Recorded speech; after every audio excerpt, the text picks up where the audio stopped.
Welcome to Once Upon a Coin, documenting the ongoing history of blockchain and cryptocurrency. And as always, I'm your storyteller, Jason Cassidy.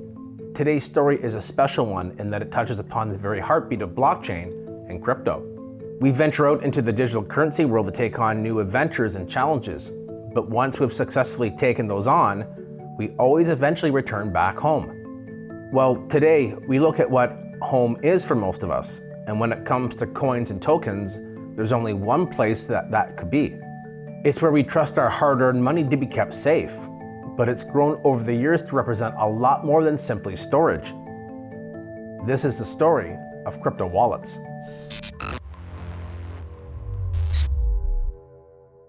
Sun cast a shadow, a digital line is coming over the mountain and over your mind. Go down your Bitcoin, hang on for the ride. We're moving into the future, one block at a time. We're moving into the future, one block at a time. Okay, with something as paramount to digital currency as wallets are, naturally, we've got a lot of ground to cover here, so let's just jump right in. Crypto wallets have been around since there's been cryptocurrencies like Bitcoin to store them in. Wallets allow users to send, receive, and safely store cryptocurrencies, making them an essential part of this ecosystem. A coin or token can only exist in a few places. They can live within a block before they are sent out to miners in the form of transaction fees and block rewards, or they can live within a user's digital wallet. If a wallet is set up to receive coins only, then they can be sent there via a burn address, making them permanently unretrievable. In this case, you know the wallet's public address, but not its private key, making it a one-way destination. And this is because without the private key, coins residing in that address cannot be accessed or spent. If no one has a private key to that wallet, then no one is getting their hands on those coins. Ever. In terms of security, there are two states a wallet can exist in: hot or cold. Hot means that the wallet is connected to the internet, and that means that the private key could potentially be accessible. Cold means your wallet does not have an active connection to the internet, which more or less reduces your risk down to a physical security breach. Most top crypto exchanges today store the majority of their users' funds in cold wallets for this exact reason. Now, if you are fortunate enough to be involved in Bitcoin back in the early days, then your first exposure to a cryptocurrency wallet was likely the iconic Bitcoin QT. Bitcoin QT was created back in 2009 by Satoshi Nakamoto, the pseudonymous creator of Bitcoin. This is why some people refer to the Bitcoin QT wallet as the Satoshi client. Given the time period, support came in the form of a desktop version as smartphones were still in their infancy. It was compatible with Windows, Linux, and the Mac OS, so no one was left out if they wanted to give Bitcoin a test run back then. This was a full node wallet, which meant it would store the entire history of the Bitcoin blockchain locally. When Bitcoin started back in 2009, there wasn't a whole lot of data on the blockchain for a wallet to have to sync.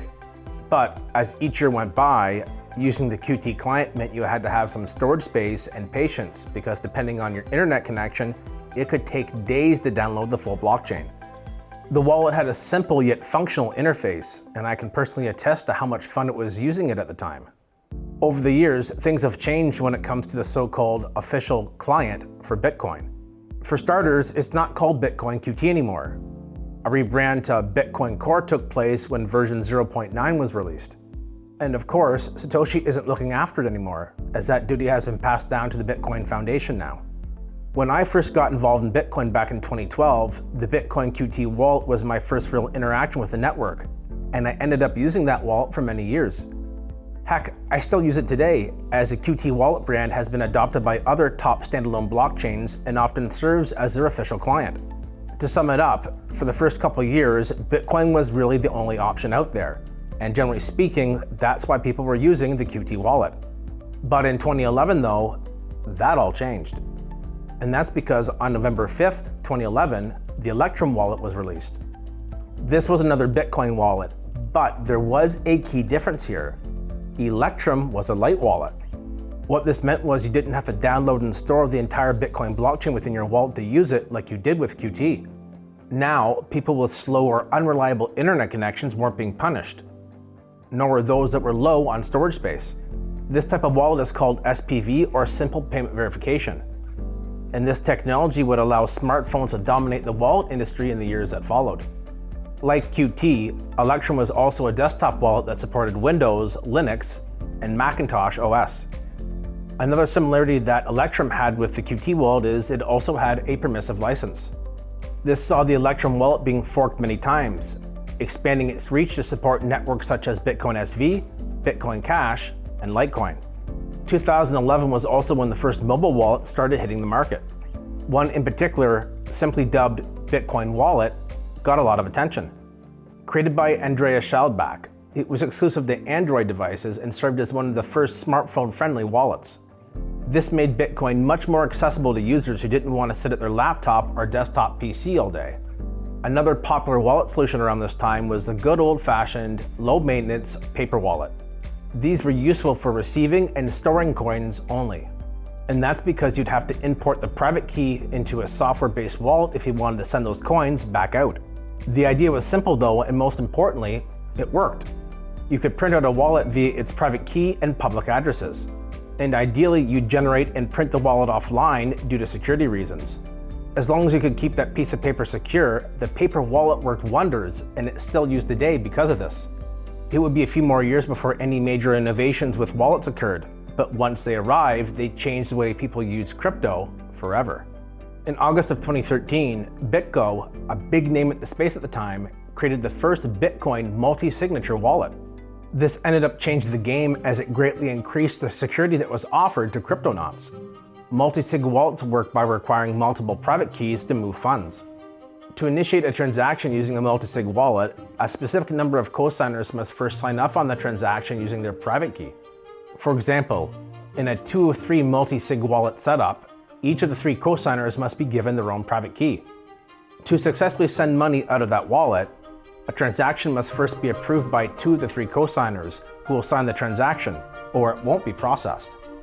You can start to see how this would be a real pain in the ass for a hacker who had got access to a wallet they wanted to steal money from that had a multi-sig setup in place. The risk of a single point of failure with just one private key in play was now gone. It's also around this time that the industry saw an influx of web wallets show up, which meant you would access them via a web browser. The most common example of this would be a centralized crypto exchange who would host and maintain a wallet for you, making it much more convenient. However, this perk did come at a price because it meant that you are now trusting a third party to look after the private key and thus your coins for you. In the prehistoric days of crypto, not many people were thinking about the mantra of not your keys, not your coins. And this is due to the fact that the industry hadn't yet been repeatedly victimized by unscrupulous exchange and wallet operators. Over time though, more and more problems began popping up with hosted wallet solutions, leading people to start looking at more decentralized ways of storing their coins. If you were involved with Mt. Gox back in 2014, then you know exactly what I'm talking about here. The exchange had been fatally hacked and was going under. So what did they do? They restricted access to users' funds. What this meant was that users were unable to withdraw their coins off the exchange, trapping their money there. This scenario was only possible because none of the users on Mt. Gox actually owned the private key to their wallet. Mt. Gox did. Nightmares like this are Exhibit A when it comes to identifying reasons why the industry eventually evolved to support decentralized exchanges, or DEXs. But it was a different world back in 2014, and for a lot of people, leaving their coins on a centralized exchange just made sense. 2014 also saw the introduction of a brand new type of crypto storage, the hardware wallet. On July 29th, Trezor, one of the leading hardware wallet providers, released their very first offering called the Trezor One. These devices had their own wallet installed, and since they were offline, the only time they were exposed to the internet was when it was time to send out some coinage. Storing your coins on a Trezor meant that to be a victim of theft, you likely had to have a breach in your physical security, as online hackers weren't going to be having much success with this kind of setup. In December, Ledger, another top hardware wallet provider, released their flagship offering called the Nano. Over the years, many more hardware wallet providers have released solutions to the market, But by far, the two most popular still remain Ledger and Trezor. For a lot of people, especially in the early days of Bitcoin, the wallet was everything. You downloaded one piece of software and it mined, it validated transactions, it created private keys, it allowed you to send and receive Bitcoin, sync the entire blockchain. It was all in one. That's their entry into this space, being able to hold cryptocurrency, buy, sell, trade. It is their gateway into this, whether that's on an exchange, whether it's a self-custody wallet, it is their entry into this space, and it also governs that user's experience. Really, you want to hold your own coins. That's the basis of cryptocurrency, and that's why it's important to the financial world, is because people control their own money. If you don't hold your own coins, you don't control your own money, and that's really the beginning of this entire conversation. There are massive trade-offs in having somebody else hold your cryptocurrency versus you holding it yourself. If you think about it, the ability to hold your cryptocurrency is the entire reason why Bitcoin was built. Typically, most trading platforms require you to give them the custodial access to the coins. That way you can trade them instantly and there doesn't have to be a back and forth and a price set. And that opens you up to counterparty risk. Counterparty risk just means that you have to rely on that third party to act in good faith with your assets that you're entrusting in them, because they have 100% control and ownership. But really, you don't want to leave those coins on the exchange. And you have to understand that a lot of when you hear cryptocurrency hacks and things that happen to people losing coins, it's because they left those coins on the exchange. And while it's better to take control of your own assets, you have to be ready and responsible for those. With great power comes great responsibility. Well, this is another example of it. I think cold storage is the most important one, because that's where the majority of your assets are going to lie. Make sure that you have most of your coins, if not all your coins, backed up in private key wallets. Have multiple private key wallets. Never share those private keys with anybody. Segregate storage of the private keys as well, because like, let's say you put them all on a piece of paper and then you put them in a filing cabinet and then you have a fire, they're gone. In 2016, the industry had now grown to support thousands of cryptocurrencies. Ethereum was going through its ICO or initial coin offering boom, thanks to the advent of the ERC-20 standard, which meant new tokens were hitting the market on literally an hourly basis. Managing a new wallet for each blockchain out there was now becoming a real hassle for a lot of users. You had to store your Bitcoin in one wallet, your Litecoin in another, and even Ethereum had its own native wallet too. There just had to be a better way. And there was. One of the most popular wallets today, Exodus, entered the scene in 2016. They had a compelling offering in that they had an HD wallet, or hierarchical deterministic. This meant that the wallet had a master seed phrase that was used to generate a series of private and public keys for the various coins it supported.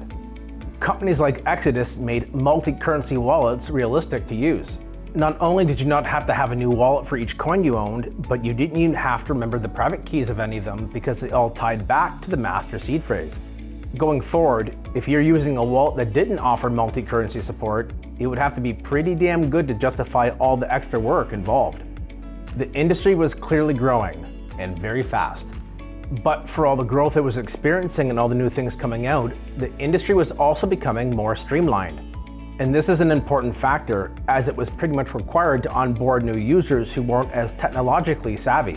One of the few exceptions to this rule was on standalone blockchains, where the wallet would be performing unique services for that network. One such example of this are masternodes, which is a concept that really took off during this era. Masternodes are dedicated full node wallets that offer services to users on the network like privacy on their transactions and faster than normal transaction processing times. Dash, a top standalone blockchain, introduced the masternode concept. And since then, it's become common for masternode networks to release their own customized wallet to support all the services that are running through them. After the wild bull market of 2017 had passed into memory, many of the companies did not survive the brutally harsh crypto winter that set in afterwards. However, for major players who had been around for years now, this was the time to start focusing on adoption. Whether it was Coinbase, eToro, or blockchain.com, mobile wallet apps started to become the norm. And pretty soon, if you were a company that had crypto users coming to your site, then the next logical step was to develop a wallet app to capture their business and coins. As the new decade was approaching, the industry started to see more browser-based wallets pop up. Metamask, the most popular wallet for Ethereum, is likely one of the best examples of this, but you can also find examples on Solana with Phantom and on Bitcoin with Unisat. More recently, DeFi or decentralized finance and NFTs or non-fungible tokens have been added into the wallet experience. With DeFi, this can mean easy access to a DEX, liquidity provision, yield farming, or loans and savings products. With NFTs, you often get specialized features for storing, managing, and trading your digital assets.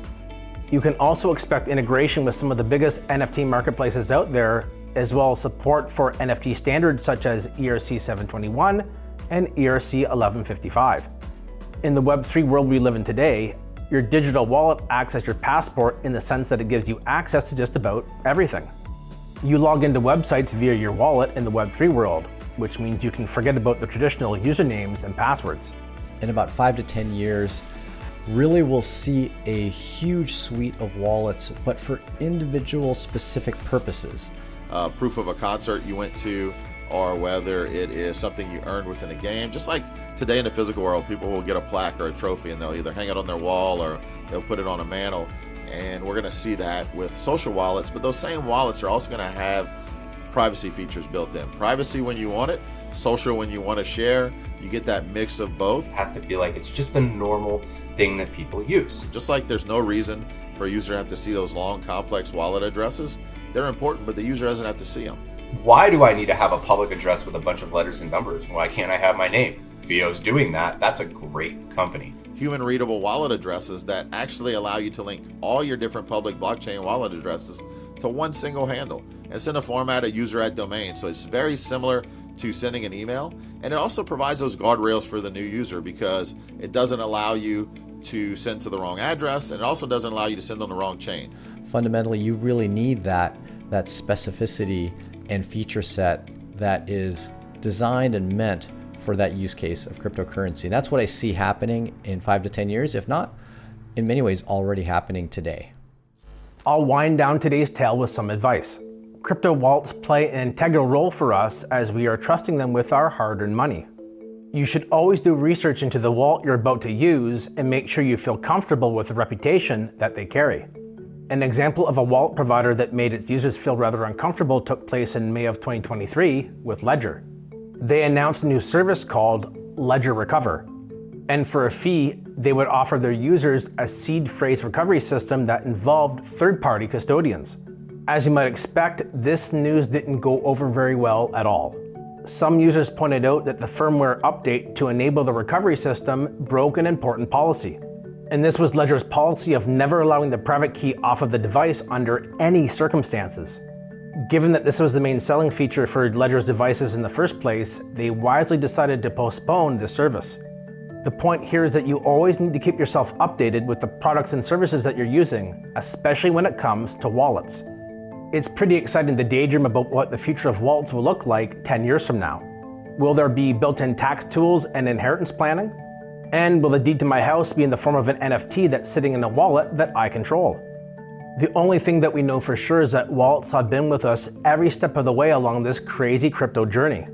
Well, I guess there's two things that we know for certain, because wallets will certainly be joining us for the rest of this journey into the future, and that's a very good thing.